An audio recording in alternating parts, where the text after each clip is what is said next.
Assalamualaikum warahmatullahi wabarakatuh. Perkenalkan, nama saya Yusriah Ramawati dan rekan saya Nur Fauziah. Di sini kami dari kelompok 10 ingin menjelaskan tentang sistem pengendalian manajemen pada PT PLN. Berikut penjelasannya. Yang pertama ada sejarah PT PLN. Berawal di akhir abad 19, di bidang pabrik gula dan pabrik kelistrikan, mereka mendirikan tenaga listrik untuk keperluannya sendiri.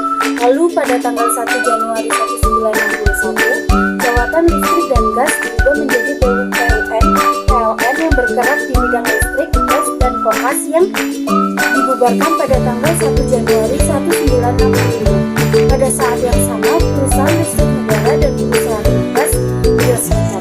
Lalu, seiring dengan berjalannya waktu, pada tanggal 1994, status PLN beralih dari perusahaan umum menjadi perusahaan persawahan.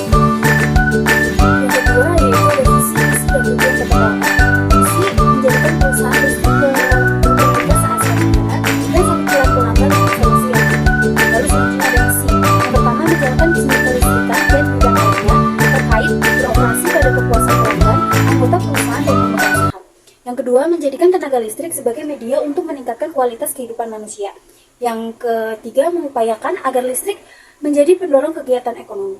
Yang keempat, menjalankan usaha yang berwawasan lingkungan. Selanjutnya ada tujuan dari PT PLN, yaitu menyelenggarakan usaha penyedia tenaga listrik bagi kepentingan umum dalam jumlah dan mutu yang memadai, serta memupuk keuntungan dan melaksanakan kepenugasan pemerintah di bidang tenaga kelistrikan. Selanjutnya yang ketiga ada tata nilai yang digunakan oleh PT PLN, yaitu akhlak. Yang pertama, amanah, memegang teguh kepercayaan yang telah diberikan. Yang kedua, kompeten, terus belajar dan mengembangkan kapabilitas. Yang ketiga, harmonis, yaitu saling peduli dan menghargai perbedaan. Yang keempat ada loyal, berdedikasi dan mengutamakan kepentingan bangsa dan negara. Yang kelima ada adaptif, yaitu terus bermotivasi dan antusias dalam menggambarkan atau menghadapi perubahan. Yang terakhir ada kolaboratif, yaitu mengembangkan kerjasama. Selanjutnya yaitu ada struktur organisasi PT PLN. Dari struktur organisasi yang dapat dilihat yaitu yang dipimpin oleh Direktur Utama Darmawan Prasojo dan beserta jajarannya seperti berikut. Selanjutnya ada penganggaran dan keuangan.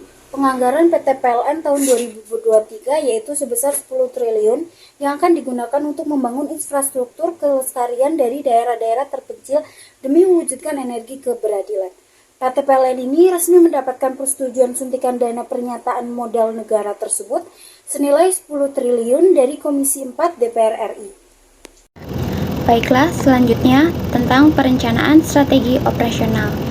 Perencanaan strategi operasional ini menyiapkan langkah strategis untuk membawa perusahaan melaju kencang pada tahun 2023. Di antaranya yaitu yang pertama, PLN akan meningkatkan efisiensi perusahaan melalui optimalisasi operasional, listrikan, dan memperkuat digitalisasi di segala ini. Kemudian yang kedua, PLN akan meningkatkan kinerja korporasi melalui pengembangan portofolio bisnis dan melakukan unlock value perusahaan. Yang ketiga, akan melanjutkan program transisi energi sehingga bisa mencapai target net zero emission atau biasa disebut dengan NZE di tahun 2060. Dan yang keempat, PLN juga akan meningkatkan kampanye electrifying lifestyle ke seluruh masyarakat. Kemudian yang kelima, melakukan pengembangan bisnis Benong KWH di mana peningkatan lini ini untuk diversifikasi bisnis perusahaan dengan memanfaatkan aset yang ada. Dan yang keenam, PLN memastikan bahwa semua proses bisnis dan operasional perusahaan memenuhi standar environment, sustainability, dan governance. Selanjutnya, ada pun beberapa aspek operasional PT PLN. Yang pertama yaitu pembangkit dan transmisi listrik, yang kedua pemeliharaan dan perbaikan, dan yang ketiga distribusi listrik, yang keempat manajemen pelanggan, yang kelima pemeliharaan perbaikan, dan yang terakhir yang keenam pengembangan infrastruktur.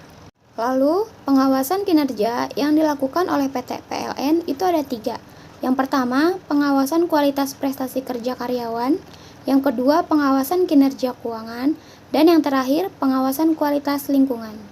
Ada pula evaluasi kinerja yang dilakukan oleh PT PLN, yaitu yang pertama penilaian kinerja karyawan, yang kedua evaluasi kinerja pembelajaran, dan yang ketiga evaluasi kinerja keuangan. Dan yang terakhir ada perbandingan kondisi dan teori. Yang pertama dengan struktur organisasi.